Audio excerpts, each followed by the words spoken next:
Hi, I'm Heather Beresford. I'm the Executive Director for the Cheakamus Community Forest. The Cheakamus Community Forest is a three-way equal partnership between the Resort Municipality of Whistler, the Squamish Nation, and the Lilwat Nation. We are located on 33,000 hectares around the community of Whistler. Our forest management differs from traditional forest management in a few really key ways. If this area was being harvested under the Forest and Range Practices Act regulations, we would be harvesting around 43,000 cubic meters per year. That's what the analysis would tell us to harvest. When we did the ecosystem-based management plan, we have a number of constraints that bring our harvest down to 20,000 cubic meters per year. We have wider setbacks on streams, wider riparian areas. We identify more areas that we would consider sensitive than the province. Like under provincial rules, we have to identify old growth management areas, we have to identify wildlife habitat areas, for example.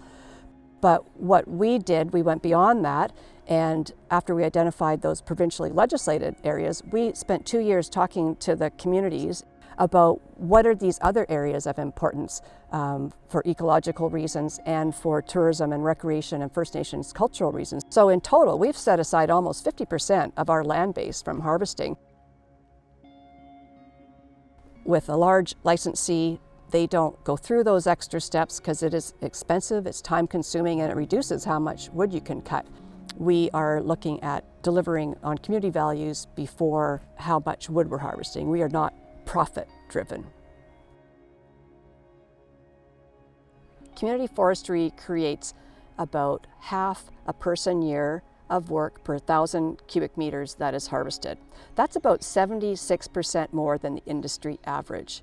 So community forestry not only reflects community values better and lets just people make decisions in their communities about how they're going to manage the land around them, it creates more work. We have what's called an area-based tenure. We have a boundary that we have to operate within.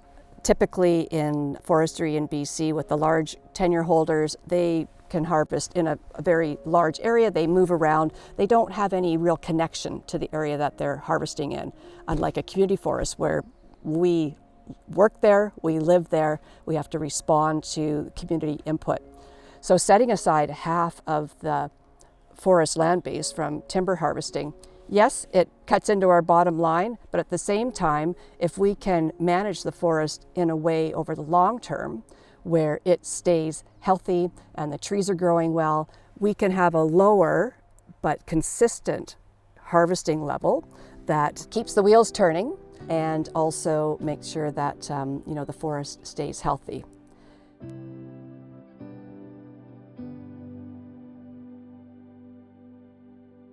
Currently, the provincial government is developing an implementation plan to deliver the old growth strategic review. There are 14 recommendations in there on how forestry needs to be changed to be able to do the things that we're talking about around protecting the environment, keeping local jobs, reflecting community values. There will be opportunities for public input into that. That's important because I think that's going to be a piece of work from the province that will really change how forestry is going to be done in the future. I want to see it a place that our community feels like they belong there and they have a voice in it and that we are managing this forest for the long term.